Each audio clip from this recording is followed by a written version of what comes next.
Hello children, welcome to the class 10 social science subject history unit 3 the impact of the British rule in India.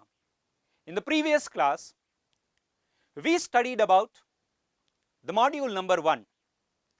In that we were able to understand the impact of the British rule in India in the field of the administration and the judicial, in the field of police, in the field of the military system, and also the land reforms, followed by that the Western education system we have discussed in the previous class. And in this module we will be able to learn the acts during the British rule. Among the important acts of the British rule, Regulating Act of 1773, Pitt's India Act, Charter Act, Indian Council Acts, Government of India Acts. So these are the acts we are going to learn in this module. We refer it as the constitutional development of India. The constitutional development of India began along with the introduction of the Regulating Act in India. First, let us come to know, children, why did the British government introduce the Regulating Act in India? Along with the British administration, the problems also grew in India. In order to alleviate the problems, the reformation in administration became very important. Therefore, the British government started to do the reforms in the field of the administration. The constitutional developments in India, there are two parts of the constitutional development. The constitutional development during the British East India Company, it means from 1773 to 1857, and the constitutional development during the British Crown rule, that was from 1857 to 1947. My dear students, as I discussed in the previous class, Regulating Act 1773 is one of the milestone in the formation of the Indian Constitution, children. In fact, that was the first act introduced by the British government in India. Why did the Regulating Act come into existence? The reason we have already studied. The British East India Company gained Diwani rights over the Bengal region in the year 1765. As a result, many British East India Company officials and all greedy officers of the British East India Company engaged in the corruption activities.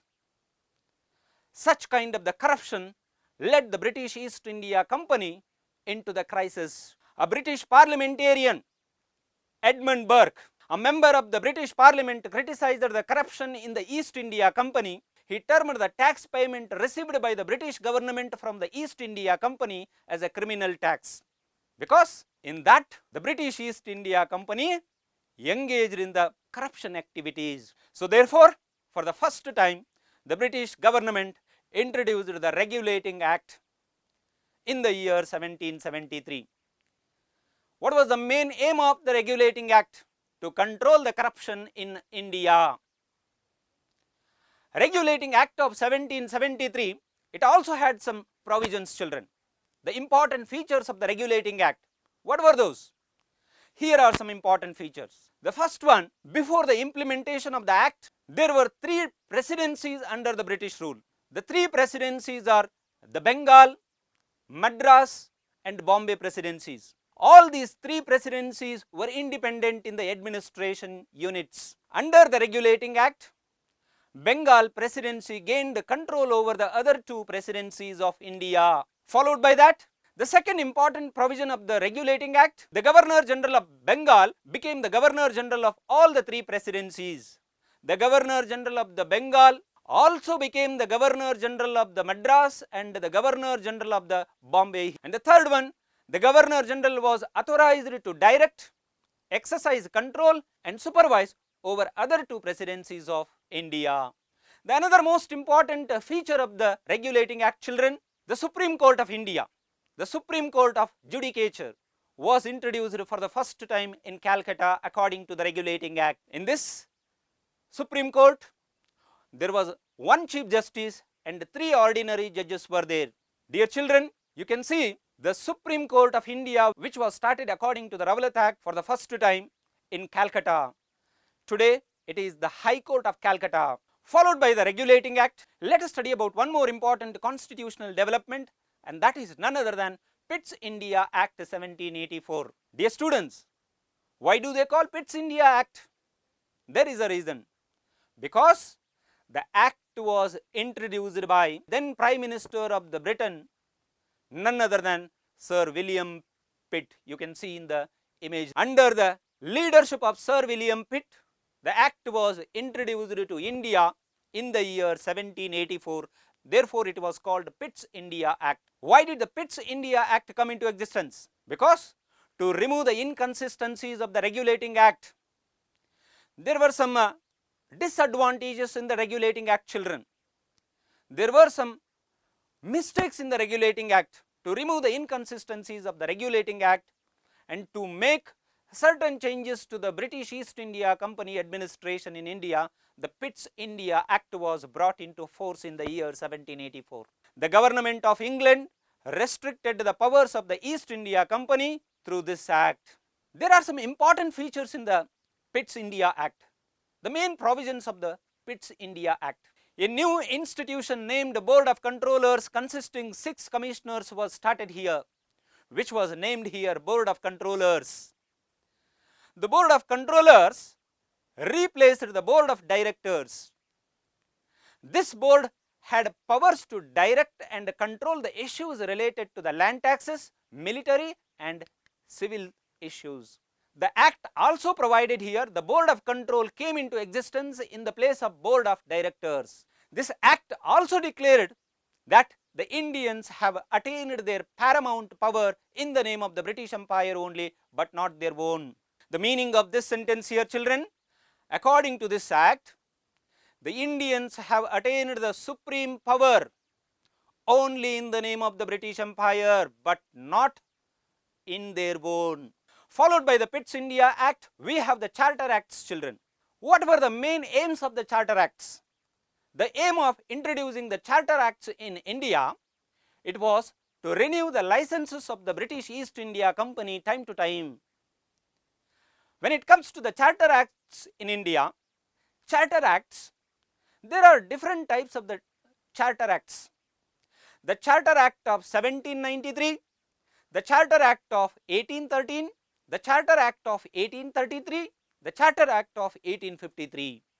Like this, the Charter Acts were introduced for every 20 years once in India, right from the year 1793 till the year 1853. Once in 20 years, the new reforms were made to the Constitution of India. The new acts were implemented to the India. So those acts were called here Charter Acts. Among those acts, the important Charter Acts here, 1813 Act and 1833 Act. Let us come to know what are the provisions were there under the 1813 Charter Act. This act licensed the East India Company to stay for another 20 years in India. According to the act, another 20 years of the term was extended to the British East India Company in India. License was renewed, and also a new era of license and authorized started according to this new act. The British East India Company started gaining more powers from the British authority, from the Britain government according to that. And the third one, the Board of Directors was vested with the powers to appoint the Governor General and Commander in Chief. Yes, till then the Governor General of the British East India Company, children, he was appointed by the Britain government. But henceforth, the Governor General for India, means the Governor General of the British East India Company in India, was appointed by the Board of Directors, and also along with that, Commander in Chief was also appointed by the Board of Directors. After that, the act provided here the introduction of the churches into India. The churches were allowed to enter India officially, and the Christian missionaries were also arrived to India. The Christian missionaries which were allowed to India made a lot of contribution to the Indian society, children. They introduced the new education system in India. They tried to help the Indians by providing the knowledge, by improving the educational conditions of India. So that was about 1813 Charter Act. After 1813 Charter Act, 1833 Charter Act, children. 1833 Charter Act was a continuation of the Charter Act of 1813. Further developments and further changes were made to the constitution of the earlier 1813. According to this act, there are some important features. The Governor General of Bengal was named as the Governor General of India. Till then, the Governor General was only named after the presidencies. But here onwards, after 1833, the act said here very clearly, the Governor General of the Bengal, who was the Governor General in Bengal, he was also the Governor General for the entire India, British India. The Governor General was vested with the powers to direct, control and supervise all trades in India. The Governor General was given more power to look after the Indian administration. Followed by that, the central government of Bengal had the final right to decide on issues like war, peace and diplomatic relationship with the princely states of India. The act barred any discrimination based on religion, birth and skin color. So those were all the developments of the Charter Acts, children. Followed by the Charter Acts, let us study about the British Government Acts. Till then, we have studied the acts of the British East India Company term. Now, we are going to study the British Government Acts right from the year 1858 to 1947. We call it as the British Government Acts. The reason to call here the British Government Acts, the acts were directly implemented by the British government. The acts were directly made by the Britain Parliament and brought into force in India. Therefore, we call it as the British Government Acts.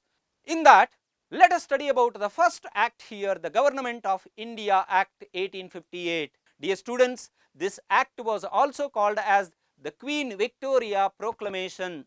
After the 1857 revolution in India, there were various changes to the Indian political and military administration, especially to the military of India. Due to the maladministration and improper administration of the British East India Company, the war took place. As a result, the British government decided here to disband the British East India Company. The East India Company, which was started from 1600 till the year 1857, it was worked as a company in India. The act was implemented by the Queen of England. By then, Queen Victoria was the Queen in England. She brought into force the new act here that was called the Government Act 1858. According to this act, the license of East India Company was cancelled and India was brought under the direct administration of the Queen. The post of Governor General was changed into Viceroy. Dear children, till then, right from the beginning of the British East India Company, the head of the British East India Company was the Governor General of the British East India Company. Now the position of the Governor General was renamed here, changed here as the Viceroy of India. The first Viceroy of India was Lord Canning.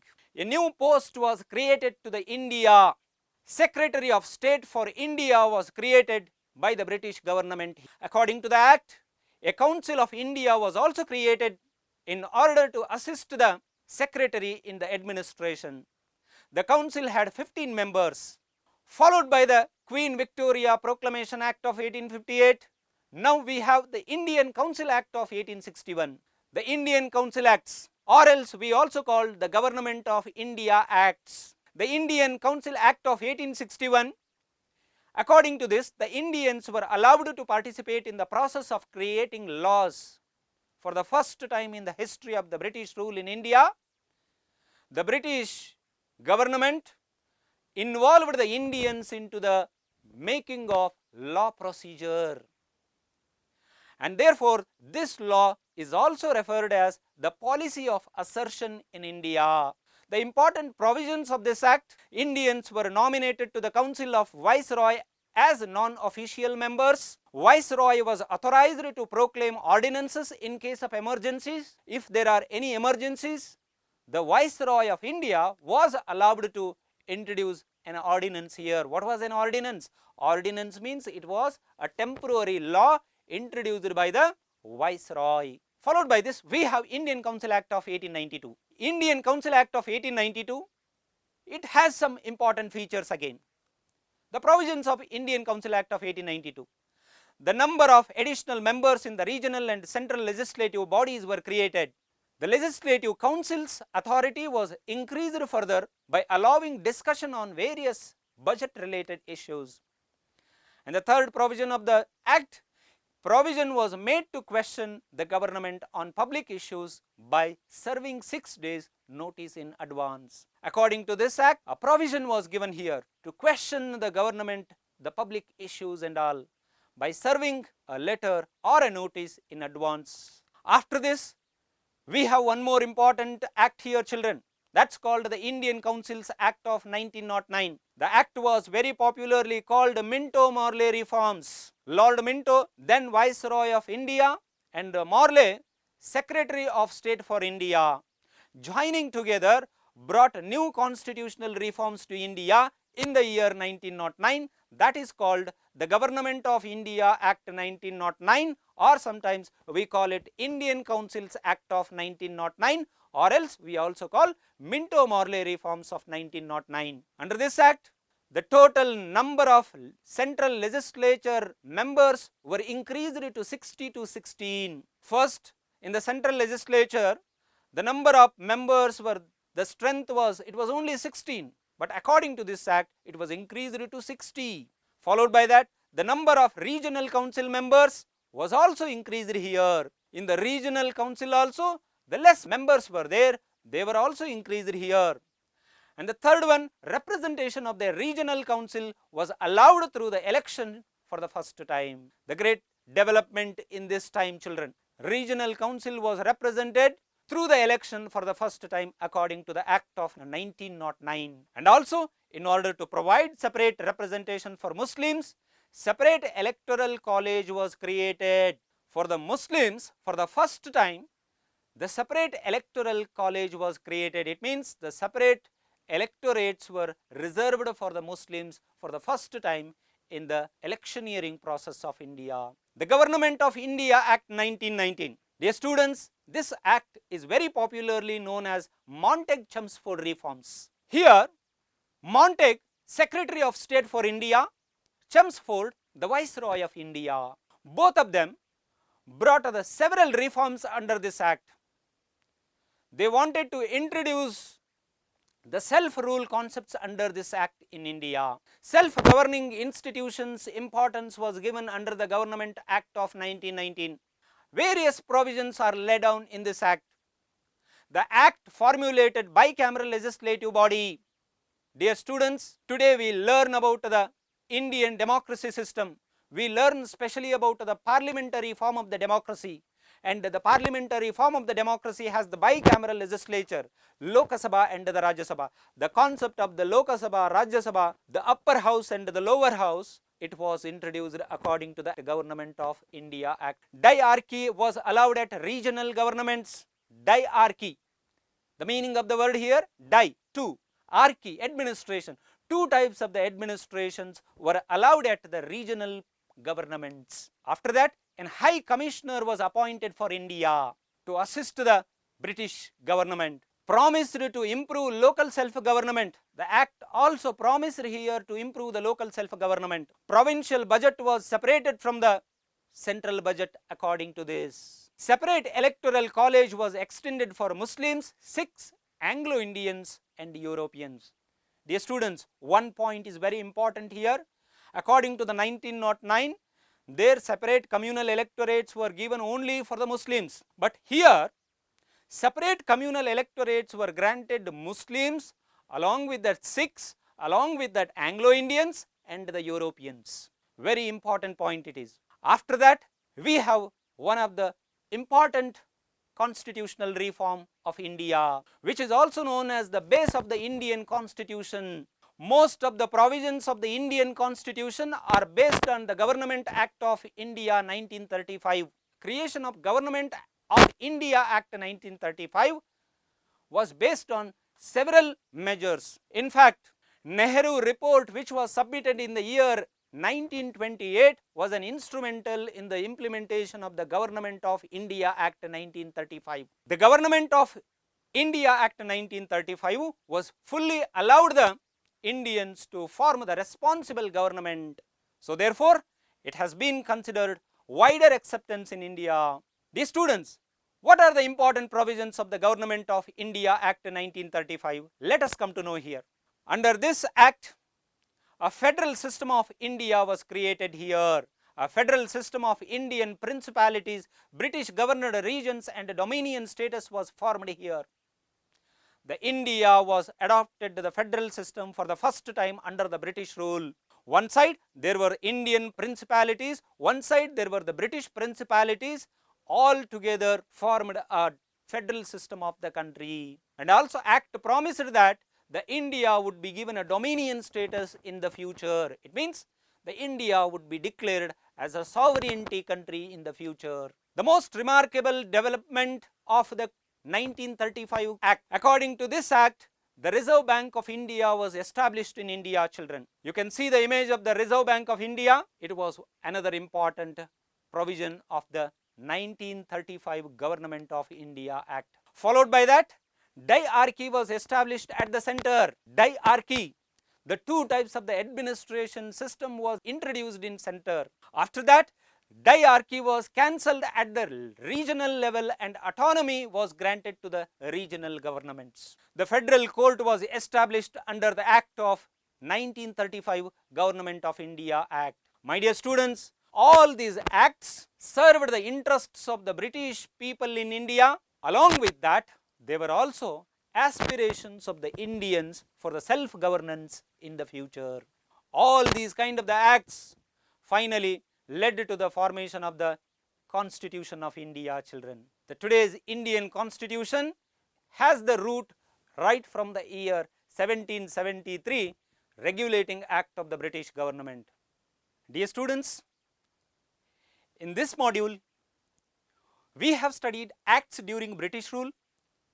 Among that, Regulating Act, Pitt's India Act, Charter Act, Indian Council Acts and the Government of India Acts. We understood all these acts in this lesson.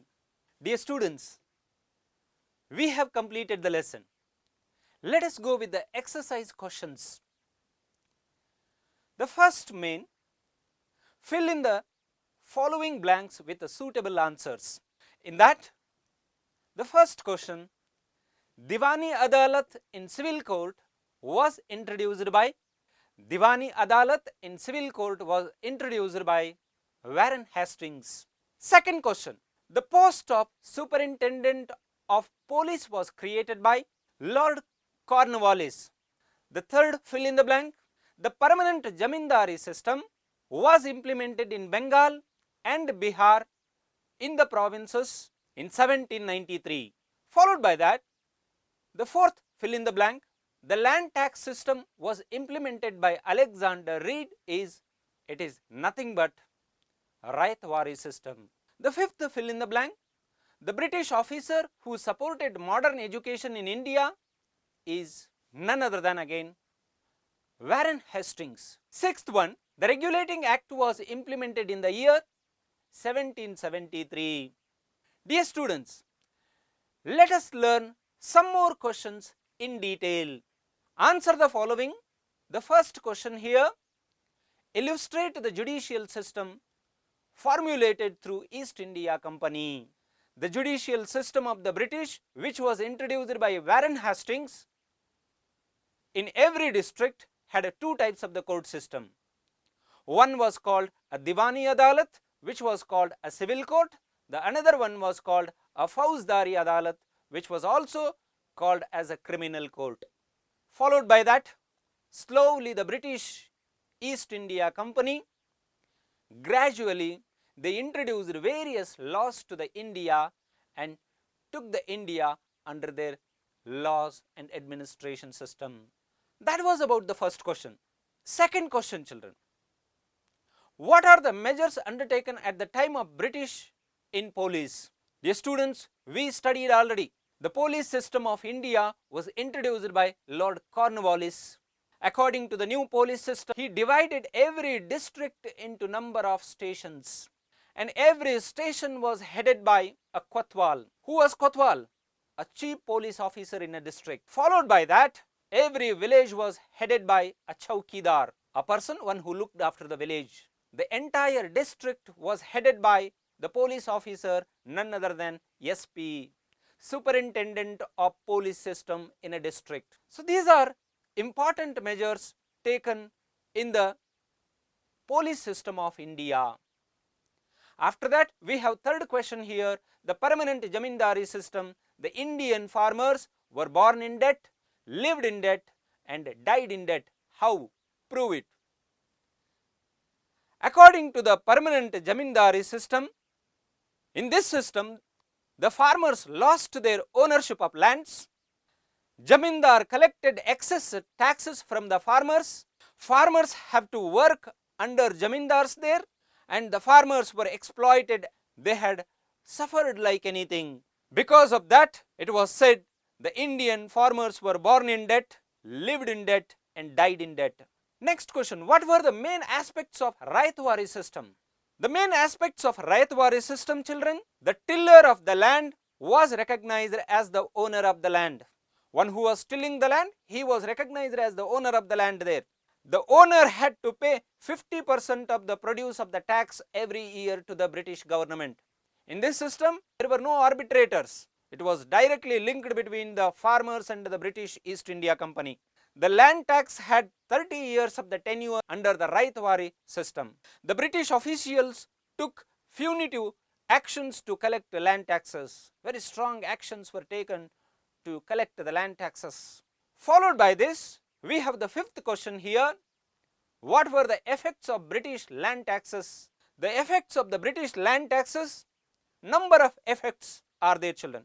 This type of the tax system brought the regular economy to the company. The company exploited the Indian farmers like anything according to the tax system. The farmers lost the ownership of the land. The British officials collected the excess tax from the farmers under the new land tax policies. Followed by this fifth question, we have one more important question. Sixth one, make a list of the effects of the British education in India. What was the impact of the British education on India? Number of effects were there. First thing, the English education was introduced in India. Second, Indians developed democracy, rationality and nationality of the concepts, and the great impetus was received for the local literature as well as languages in India. The Indian freedom struggle was influenced by English education. These were all some important impacts of the English education on India. Dear students, these are all some important questions which are given in the exercise of the textbook. I hope you have understood all these things and you will be able to score very good marks in the examination. Dear students, myself Hemant sir works as a social science resource person for various institutions in Bengaluru, and also I work as an assistant master the New Cambridge group of institutions, Vijayanagar, Bengaluru. Thank you children, good luck to you.